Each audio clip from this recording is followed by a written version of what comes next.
सभी को गजानंद आर्य का नमस्ते। विद्या की देवी सरस्वती, उनकी कृपा और आशीर्वाद प्राप्त करके सीबीएसई कक्षा 10वीं परीक्षा हेतु निर्धारित हिंदी ऐच्छिक पाठ्य विषय पाठ्य पुस्तक क्षितिज भाग 1 से काव्यखंड आत्मकथ्य का हम लोग अध्ययन करने जा रहे हैं। शब्दार्थ, प्रश्नोत्तर और विशद व्याख्या के सहित इसका वर्णन करेंगे। इसे स्वर दिया है डॉक्टर गजानंद आर्य ने। कवि का परिचय। कवि का नाम है जयशंकर प्रसाद। जन्म सन 1889, बनारस उत्तर प्रदेश। 1889 एनसीईआरटी की 10वीं की परीक्षा में पुस्तक में निर्धारित है, जो क्षितिज पुस्तक है उस पर लिखा हुआ है। मृत्यु सन 1937 में। शिक्षा उन्होंने विधिवत 8वीं तक प्राप्त की थी।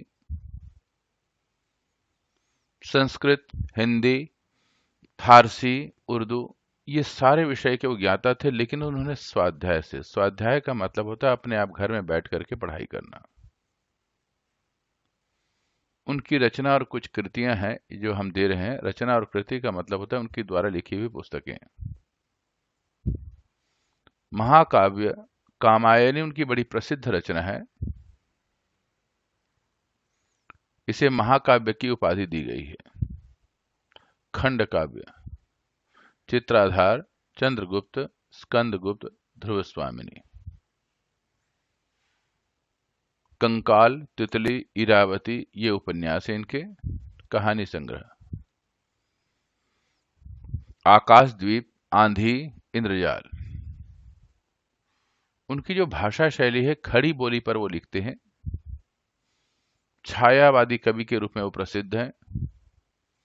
जब हम उनके लेखन को पढ़ते हैं तो उसमें मोहकता, मादकता ये दोनों ही भाव विद्यमान मिलते हैं। मोहकता का मतलब जो पढ़ने में मोह ले, मन को मोह ले। मादकता का मतलब जिन जिन शब्दों का उसमें प्रयोग किया गया है उनके माध्यम से जो अर्थों की अभिव्यक्ति होती है वो हमारे मन को स्पर्श करता है, आत्मा को स्पर्श करता है, वो मादकता कहलाता है। इसमें अलंकार आपको देखने को मिलेंगे। अनुप्रास, पुनरुक्ति, उत्प्रेक्षा, उपमा, रूपक, बिंब विधान। इन अलंकारों का वो प्रयोग करते हैं। जब हम इस कविता को पढ़ेंगे तो हमें कुछ याद रखना आवश्यक है। यह जो आत्मकथ्य कविता है, उनकी आत्मकथा विशेषांक हंस पत्रिका से ली गई है। जब उनके मित्रों ने कहा अपने जीवन के विषय में कुछ लिखें, तो उन्होंने जीवन के यथार्थ और अभाव की जो अभिव्यक्ति की है वो इस कविता में पूर्णतः नजर आती है। अब हम उनके द्वारा लिखी हुई क्षितिज पुस्तक इसका अध्ययन कर रहे हैं, जो उनके द्वारा प्रकाशित क्षितिज पुस्तक में प्रकाशित है, जो एनसीईआरटी की पुस्तक है। आप यहाँ जयशंकर प्रसाद जी का चित्र देख रहे हैं। यहाँ लिखा हुआ है जयशंकर प्रसाद। काव्यखंड पाठ 4। जयशंकर प्रसाद जी का सादगी भरा चित्र, गहन और गंभीर आकृति और शब्दों के खजाना, काव्य और भाषा का खजाना लिए हुए हैं। जयशंकर प्रसाद का जन्म सन 1889 में वाराणसी में हुआ। काशी के प्रसिद्ध क्वींस कॉलेज में वे पढ़ने गए, परंतु स्थितियां अनुकूल न होने के कारण 8वीं से आगे नहीं पढ़ पाए। इसका तात्पर्य है कि घर की परिस्थितियां या तात्कालिक परिस्थितियां पढ़ने के लिए अनुकूल नहीं था, इसीलिए वो आगे की पढ़ाई नहीं कर पाए। बाद में घर पर ही संस्कृत, हिंदी, फारसी तथा अन्य ज्ञान को अर्जन किया, अध्ययन किया, पढ़ाई की। छायावादी काव्य प्रवृत्ति के प्रमुख कवियों में एक जय शंकर प्रसाद जी का नाम सन 19 है, और उनका जन्म उनकी मृत्यु जो है 1937 में हुआ और जन्म 1889 में। उनकी प्रमुख काव्य कृतियां हैं चित्राधार, कानन कुसुम, झरना, आंसू, लहर, कामायनी। आधुनिक हिंदी की श्रेष्ठतम काव्य कृति माने जाने वाली कामायनी पर उन्हें मंगला प्रसाद पारितोषिक मिला, ये सम्मान मिला। वे कवि के साथ साथ सफल गद्यकार भी थे। अजात शत्रु, चंद्रगुप्त, स्कंदगुप्त और ध्रुव स्वामिनी उनके नाटक हैं। कंकाल, तितली और ईरावती ये उपन्यास हैं। आकाशदीप, आंधी, इंद्रजाल ये कहानी संग्रह है। प्रसाद का साहित्य जीवन में कोमलता, माधुर्य, शक्ति और ओज का साहित्य माना जाता है। अर्थात उनके जब कविताओं को आप पढ़ेंगे तो ये सारे के सारे सुंदर भाव नजर आएंगे। कोमलता से तात्पर्य यह है भाषा में अधिक क्लिष्टता नहीं, कठोरता नहीं है। माधुर्य, उसमें एक सरसता है। शक्ति और ओज, ये उनकी काव्य की विचारधाराओं में मिलेगा। उनके शब्दों में ये अभिव्यंजित होता है। छायावादी कविता की अतिशय काल्पनिकता, सौंदर्य का सूक्ष्म चित्रण, प्रकृति प्रेम, देश प्रेम और शैली की लाक्षणिकता उनकी कविता की प्रमुख विशेषताएं हैं। इतिहास और दर्शन में उनकी गहरी रुचि थी, जो उनके साहित्य में स्पष्टतः दिखाई देता है। प्रेमचंद के संपादन में हंस पत्रिका, जो उसकी संपादन करते थे प्रेमचंद जी, का एक आत्मकथा विषयांक निकलना तय हुआ। प्रसाद जी के मित्रों ने आग्रह किया कि वे भी आत्मकथा लिखें। प्रसाद जी इससे सहमत नहीं थे। इसी असहमति के तर्क से पैदा हुई कविता है आत्मकथ्य। यह कविता पहली बार 1932 में हंस के आत्मकथा विषयांक में प्रकाशित हुई। छायावादी शैली में लिखी गई इस कविता में जयशंकर प्रसाद ने जीवन के यथार्थ एवं अभाव पक्ष की मार्मिक अभिव्यक्ति की है। छायावादी सूक्ष्मता के अनुरूप ही उनके मनोभावों को अभिव्यक्त करने के लिए जयशंकर प्रसाद ने ललित, सुंदर एवं नवीन शब्दों का, बिंबों का विधान किया है। इस पूरे पैराग्राफ में यह स्पष्ट होता है, जब उनके मित्रों ने उनके जीवन चरित्र के बारे में लिखने के लिए कहा तो वो पूरी तरह तैयार नहीं थे। उनका मानना ये था मुझ में कुछ ऐसी विशेषता नहीं है जिसके कारण मैं अपने आत्मजीवन लिखूं, लेकिन मित्रों का आग्रह था, इसीलिए उन्होंने लिखा, और उसका नाम, कविता का नाम है आत्मकथ्य। और जिंदगी में जो वास्तविकता, यथार्थ माने वास्तविकता, और उनके जीवन में जो अभाव ग्रस्त जीवन था उसका उन्होंने इसमें उल्लेख किया है। लेकिन जो शब्दों का प्रयोग किया है, ललित, सुंदर एवं नवीन शब्द। ललित का मतलब यह है जिसको पढ़ने पर आपको आनंद की अनुभूति हो। सुंदर शब्द, सौंदर्य यह है जिसको बार बार पढ़ने का मन करे, उसे सुंदरता कहा जाता है। ऐसे ही जो आंखों से जिसे बार बार देखने का मन करे उसे सौंदर्य कहा जाता है, और पढ़ने में जिसे बार बार मन करे उस काव्य को सुंदर कहा जाता है। और नवीन शब्द, ऐसे शब्द जो सरल हों लेकिन जो मन की भावना है उसको पूर्णतः अभिव्यक्त कर सके और नवीन पना लिया हो, उसे नवीन कहेंगे। नए, बिंब, बिंब का मतलब यह है जब आप इस कविता को पढ़ेंगे तो ऐसा लगेगा कि मैं भी अपने जिंदगी के कुछ क्षणों को याद करूं, आपके सामने एक चित्र संकित हो जाएगा, उसे बिंब कहा जाता है। इन्हीं शब्दों और बिंबों के सहारे उन्होंने बताया है कि उनके जीवन की कथा एक सामान्य व्यक्ति के जीवन की कथा है। इसमें ऐसा कुछ भी नहीं जिसे महान और रोचक मानकर लोग वाह वाह करेंगे। कुल मिलाकर इस कविता में एक तरफ यथार्थ की स्वीकृति है तो दूसरी तरफ महान कवि की विनम्रता भी है। उन्होंने अपने जीवन की जो वास्तविकता, यथार्थ का मतलब था वास्तविकता, अपने लेखन जीवन में जो भी परेशानी उत्पन्न हुई या वास्तविक जीवन में जो परेशानी हुई उसको वैसे ही स्वीकार कर लिया, उसमें मिलावट नहीं किया। इसीलिए कवि में क्या ये विनम्रता भी नजर आती है। आत्मकथ्य एनसीईआरटी की पुस्तक से। मधुप गुनगुनाकर कह जाता है, मधुप गुनगुनाकर कह जाता, कौन कहानी यह अपनी। मधुप वैसे भंवरे को कहते हैं। भंवरा जब किसी फूल पे जाता है तो अपने मन के भावों को अभिव्यक्त करने के लिए और सौंदर्य रूप पुष्प को प्रसन्न करने के लिए कुछ गुनगुनाता है।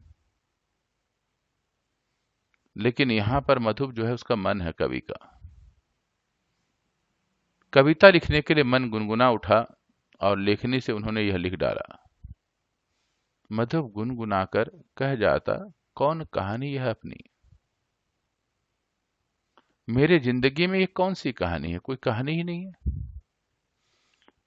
इससे लेखक की सरलता का आभास होता है, कवि के सरलता का आभास होता है। उन्होंने अपने जीवन को ऐसा कोई विशेष जीवन नहीं माना जिससे लिखने की आवश्यकता पड़े, अर्थात ये उनकी सरलता है, सहजता है। मुरझा गिर रही पत्तियां देखो आज कितनी घनी। एक पेड़ पे जब घनी पत्तियां होती हैं तो वो उसका सौंदर्य का प्रतीक होती है, सुख का प्रतीक होते हैं, क्योंकि पत्तों से ही सुख का अनुभव होता है, हरापन होता है, वाष्पीकरण होता है, दूसरों को छाया मिलता है। लेकिन जिंदगी का जो सुख है वो पत्तों की तरह मुरझा करके गिर गई, अर्थात कवि कहना चाहते हैं कि जीवन में मैं सुख प्राप्त करना चाहता था लेकिन मुझे ऐसा कुछ सुख नहीं मिला। समय आया सुख का जीवन के किसी क्षण में, तो उस समय वह सुख से पहले ही सारे ही पत्तियां जो है, जीवन की पत्तियां जो है मुरझा करके गिर गई। इस गंभीर अनंत नीलिमा में असंख्य जीवन इतिहास। अनंत नीलिमा का मतलब है अनंत आकाश। तो जीवन के हर क्षण को उन्होंने अनंत नीलिमा से कहा है और जीवन का जो इतिहास है उसमें अनंतता है। यह लोग करते ही रहते हैं अपना व्यंग्य मलिन उपहास। लेकिन अगर मैंने जीवन के इतिहास को लिख डाला तो लोग उसका व्यंग करेंगे, मलिनता, मलिन उपहास। मलिन से तात्पर्य यहां पर यह है व्यर्थ का उपहास करेंगे। यहां कवि कहना चाहते हैं लोग किसी के जीवन का अध्ययन करके आनंद नहीं लेते, या सुख के साथ सुखी, दुख के साथ दुखी नहीं, उसका उपहास करने का आनंद लेते हैं। इसीलिए यहां पर उन्होंने मन की बात को अपने शब्दों में स्पष्ट लिख दिया। तब भी कहते हो, उनके मित्र कहते हैं कि जो भी है जैसा भी लिख डालो, तो कहते हैं तब भी कहते हो, कह डालो दुर्बलता अपनी बीती। अपने जीवन में जो परेशानी है, जो कमियां हैं, उसको मैं लिख डालना चाहता हूं, क्योंकि इच्छा है आप लोगों की, तो चलो बता ही डालता हूं। तुम सुनकर सुख पाओगे, देखोगे यह सागर रीति। मैं अपने जीवन की वास्तविकता का वर्णन करूंगा तो तुम्हें भी कोई सुख नहीं मिलेगा, अर्थात तुम भी दुखी होगे। क्या एक कवि की जिंदगी यही है? गागर रीति उनका जो गागर है, पात्र है। यहां पर गागर किससे किया गया है? जीवन से। उनका रीति का मतलब खाली, उनका जीवन पूरी तरह खाली है। अगर तुम खाली जिंदगी को देखना चाहते हो मेरी कविताओं के माध्यम से तो देखो, लेकिन तुम्हें इससे कोई सुख नहीं मिलेगा मैं जब वास्तविकता का वर्णन करूंगा तो। किंतु कहीं ऐसा ना हो कि तुम ही खाली करने वाले, अपने को समझो मेरा रस ले अपनी भरने वाले।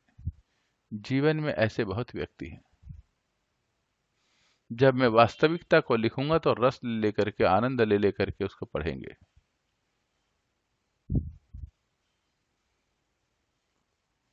और उसका वास्तविकता को ना जान करके, उस खाली जीवन को न समझ करके मात्र रस ही लेंगे। यह विडंबना, यह मेरा दुर्भाग्य है।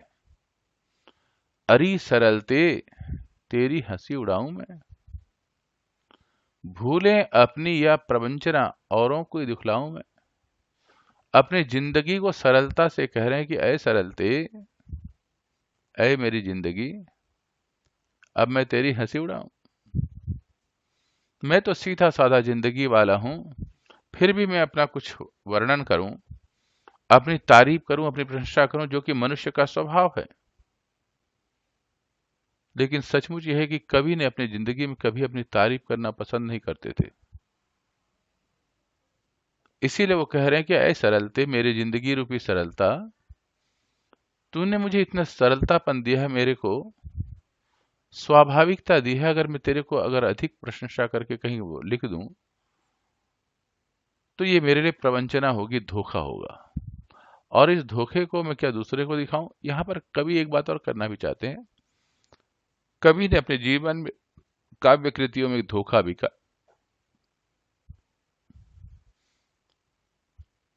तो जिंदगी में उन धोखों का वर्णन अगर वो कर भी दे तो लोग उनका उपहास ही करेंगे। उज्जवल गया था कैसे गाऊं मधुर चांदनी रातों में, अरे खिलखिलाकर हंसते होने वाले उन बातों को मिला कहां वह सुख, मिला कहां वह सुख जिसका मैं स्वप्न देख कर जाग गया।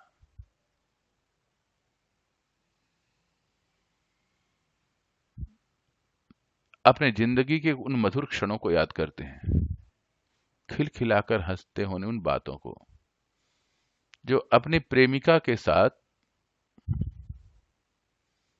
उन दिनों को याद करते हैं। कुछ जिंदगी के अच्छे क्षण भी आए जब अपने प्रेमिका के साथ मिल करके हंसते भी हैं, सपने में उनको याद करते हैं।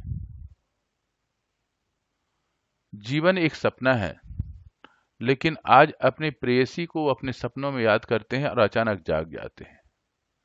ऐसे ही जीवन में कभी कभी दिवा स्वप्न भी देखते हैं और अचानक जाग जाते हैं कि वो मधुर क्षण भी थे कुछ, लेकिन बहुत क्षणिक थे। आलिंगन में आते मुस्कुराकर क्यों भाग गया, यहां पर वो कहना चाहते हैं सपने में मेरी प्रेमिका आई और मैंने उससे आलिंगन करना चाहा, और जय ही से ही आलिंगन करने के लिए आगे बढ़ा तो मुस्कुराई और मुस्कुरा करके भाग गई, क्योंकि मैं जाग गया था।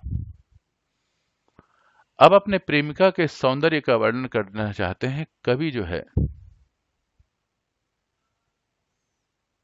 यहां पर काव्य सौंदर्य को श्रृंगार रस में हल्के से परिपूर्ण कर देते हैं। जिसके अरुण कपोलों की मतवाली सुंदर छाया में अनुरागिणी उषा लेती थी निज सुहाग मधुमाया में। अपनी प्रेमिका का सौंदर्य, अपनी नायिका का सौंदर्य कवि ने इन दोनों पंक्तियों में बड़े सुंदर तरीके से वर्णन किया है। उनकी प्रेमिका का जो चेहरा था, जो कपोल गाल थे, उसमें लालिमा थी,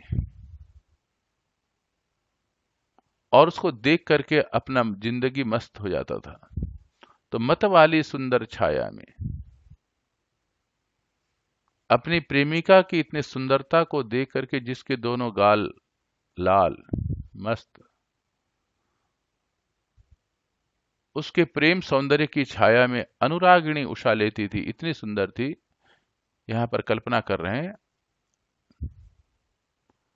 उषा काल जो प्रातः काल की वेला को कहते हैं, सूर्योदय से पूर्व, अनुराग प्रेम करने वाली उषा भी निज सुहाग मधुमाया में, ऐसा सौंदर्य, ऐसा मोहक था उनकी प्रेमिका का सुंदरता। वो ऐसा लगता था कि इस उषा भी चाहती थी कि अपना सुहाग मेरी प्रेमिका के गालों के जो रंग है उससे भर ले।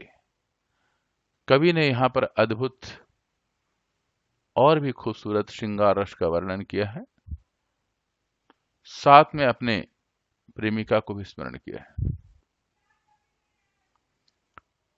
उसकी स्मृति ये पाथेय बनी। स्मृति का मतलब याद, पाथेय का मतलब होता है जीवन का सफलता। जीवन जीवन में आगे बढ़ने में, सॉरी, जीवन में आगे बढ़ने के लिए जो भोग्य पदार्थ होता है, भोज्य पदार्थ होता है, उसे पाथेय कहा जाते हैं। लेकिन यहाँ पर स्मृति पाथेय, जिंदगी का जो भोज्य है, ये क्या है? सहायिका है। थके पथिक पंथ के पंथा की, मेरा जीवन अब थक चुका है, मतलब ढलान की ओर है। ऐसे समय में मेरे रास्ते की जो स्मृति पाथेय बनी, ऐसे समय में मेरे जीवन का वो सहारा है, मैं उसी को याद कर करके जिंदगी जीता हूं। ऐसा कवि ने सुंदर वर्णन किया है। सीवन को उधार कर देखोगे क्यों मेरी कंथा की। यहां पर उन्होंने बहुत बड़ा प्रश्न रख दिया। सीवन को, कंथा, कंथा कहते हैं ओढ़ने वाली रजाई, पतली रजाई को कंथा कहते हैं, गुदड़ी भी जिसे कहते हैं। वो लंबे धागे से सिलाई होती है। अगर उसकी धागा को उधेड़ दोगे तो अंदर क्या निकलेगा? कुछ नहीं निकलेगा। यहां पर लेखक ने अपने जीवन रूपी जिस प्रेम को अगर तुम कहोगे, उसको उधेड़ना चाहते हो, खोल खोल करके जानना चाहते हो, देखोगे तो कुछ भी नहीं मिलेगा, क्योंकि मुझे क्षणिक सुख मिला। छोटे से जीवन को कैसे कथाएं आज कहूं, मेरा जीवन बहुत छोटा है। इस छोटे से जीवन का बात को मैं क्या लिखूं, क्योंकि मेरा जीवन तो एकदम सरल है, सिंपल है। मैंने तो सिर्फ साहित्य की साधना की है। वही साहित्य ही जो कुछ बताएंगे मेरे बारे में बताएंगे। मैं अपनी आत्मकथा नहीं करना चाहता हूं, आत्म प्रशंसा नहीं करना चाहता हूं, आत्मश्लाघा नहीं करना चाहता हूं। क्या अच्छा नहीं कि औरों की सुनता मैं मौन रहूं। कवि ने यहां पर जीवन का एक बहुत बड़ा रहस्य का उद्घाटन किया है। अगर व्यक्ति श्रेष्ठता की ओर, ऊंचा की ओर जानना चाहता है तो अधिक सुने और ज्यादा चुप रहे। लेकिन लोग अपनी आत्म प्रशंसा ज्यादा करते हैं और मौन भी नहीं रहते हैं, बोलते ही रहना चाहते हैं, हर एक को सुनाना चाहते हैं, बार बार सुनाना चाहते हैं। सुनकर क्या तुम भला करोगे मेरी भोली आत्मकथा। मेरी आत्मकथा को, जो कि बिल्कुल भोली भाली है, बिल्कुल सरल है, सीधा है, कोई उतार चढ़ाव नहीं,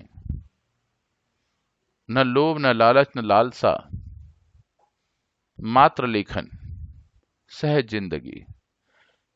इसीलिए क्या कहा? भोली। मेरे जीवन जो है भोली भाली है, इसमें कुछ नहीं, क्या सुनोगे। अभी समय भी नहीं, थकी सोई है मेरी मौन व्यथा। लेकिन ये स्पष्ट है, मेरे अंदर में एक दर्द है, पीड़ा है, जो चुपचाप मौन अंदर सोई हुई है। मैं नहीं चाहता कि वह जागे और तुम भी उससे दुखी हो और मैं उपहास का पात्र बनूं। तो कवि ने बड़े सुंदर तरीके से अपने जीवन को एक सरलता का, सहजता का वर्णन किया है।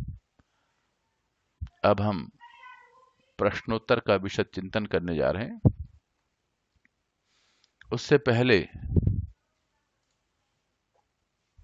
इस कविता के कुछ मुख्य कठिन शब्द हैं, उसको आप यहां से देखें। मधुप, मन रूपी भौरा, अनंत नीलिमा, अनंत विस्तारहीन आकाश, प्रवंचना धोखा, मुस्क्या कर मुस्कुराकर, स्मृति पाथेय, स्मृति रूपी संबल, संबल का मतलब सहायता, धन, यादगारी रूपी धन। पंथा रास्ता, कंथा अंतर्मन, गुदड़ी।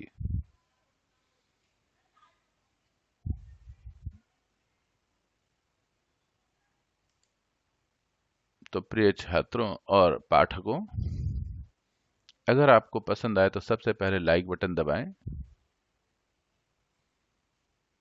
और हम सब हिंदी जगत में एक परिवार मिल करके रहें उसके लिए सब्सक्राइब बटन दबाएं। एक मिल करके बड़ा सुंदर सा ग्रुप बनेगा जिसमें हिंदी साहित्य, जो भारत की राजभाषा है, उसके विषय में चिंतन करेंगे, नए नए पाठ, नए नए विषयों पर।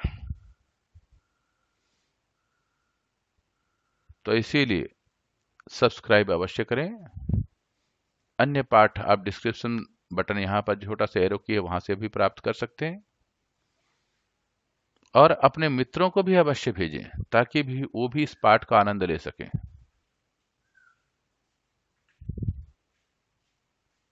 पाठ्य पुस्तक के प्रश्नोत्तर।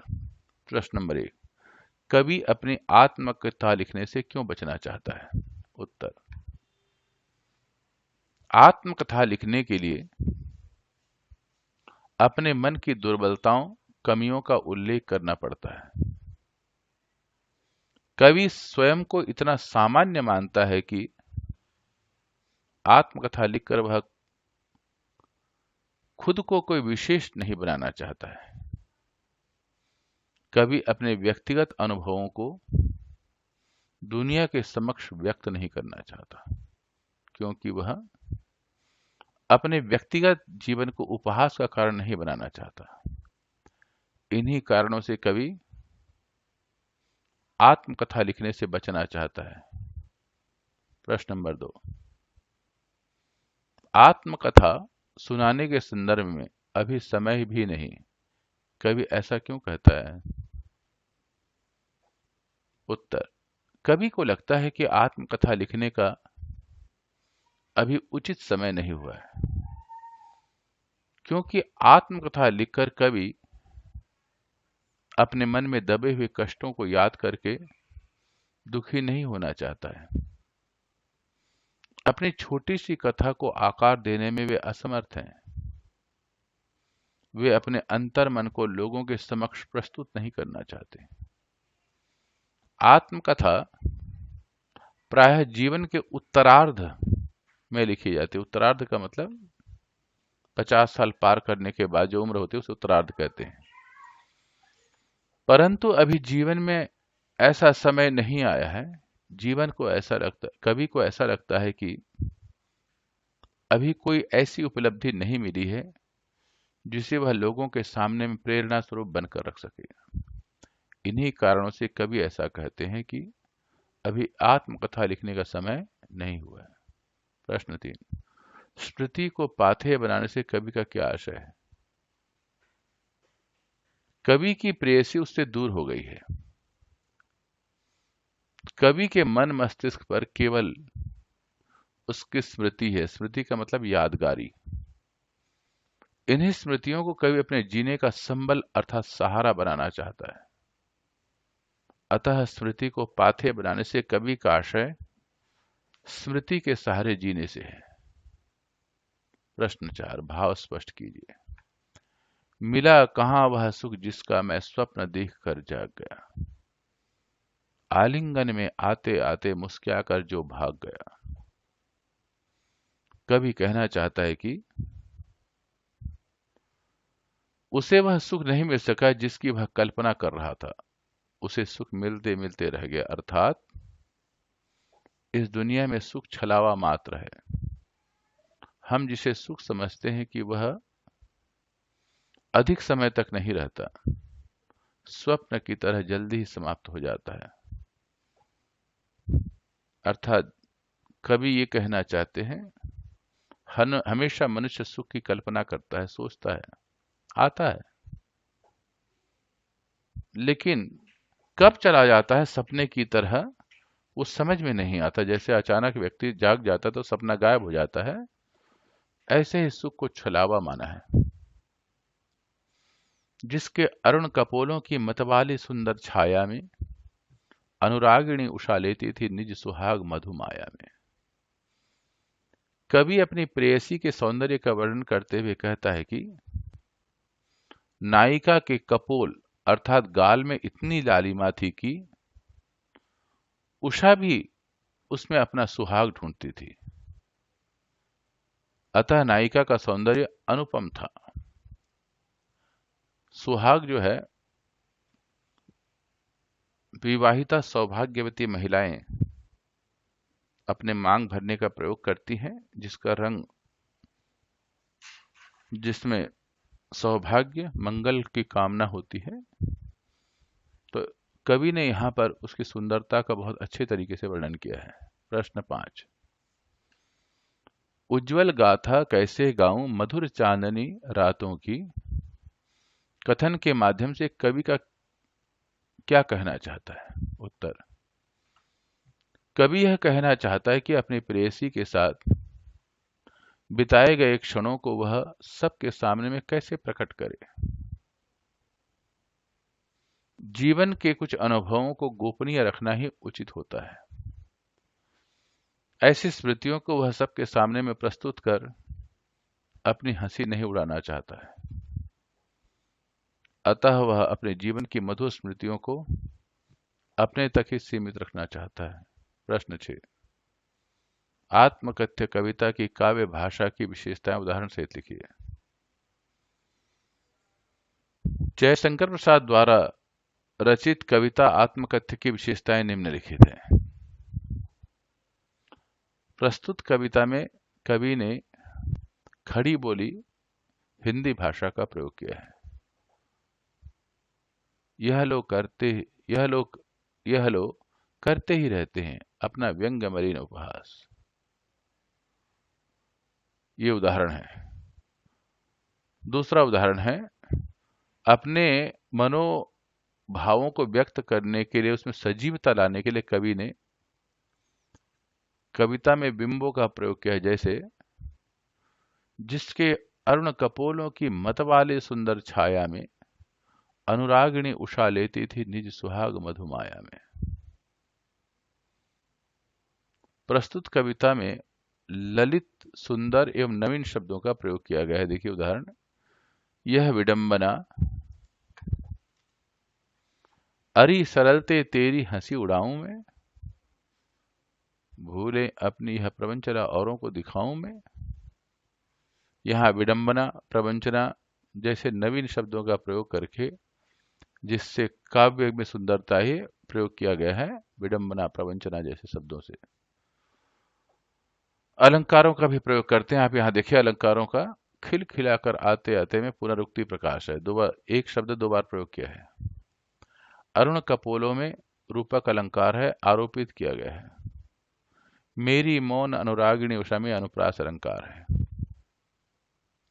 प्रश्न 7, कवि ने जो सुख का स्वप्न देखा था उसे कविता में किस प्रकार अभिव्यक्त किया है? कवि ने जो सुख का स्वप्न देखा था उसे अपनी प्रेयसी नायिका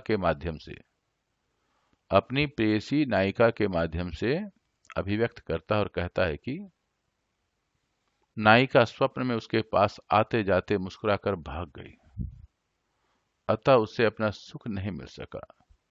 जिसे वह सुख समझता था वह स्वप्न रूपी छलावा थी, जो अस्थायी रूप में उसके जीवन में आई थी। पुनः सबको मेरा नमस्ते। आपको पसंद आया तो लाइक बटन दबाएं और सब्सक्राइब बटन अवश्य दबाएं। भारत की राजभाषा हिंदी को प्रचार और प्रसार करने के लिए हम सब मिलकर के आगे बढ़ें और एक मित्र मंडली बनाने के लिए इस कविता को दूसरे अपने मित्रों को प्रेषित करें, भेजें, ताकि वह भी इस कविता का आनंद ले सके। ऐसे हम सब मिलकर के एक छोटा सा सुंदर सा ग्रुप बनाएं और हिंदी साहित्य के प्रचार और प्रसार के लिए कार्य करते रहें। अंत में पुनः सबको मेरा नमस्ते। मां सरस्वती की कृपा हम सब पर बनी रहे, उनका आशीर्वाद प्राप्त होता रहे। इन्हीं शब्दों के साथ पूर्ण करते हैं।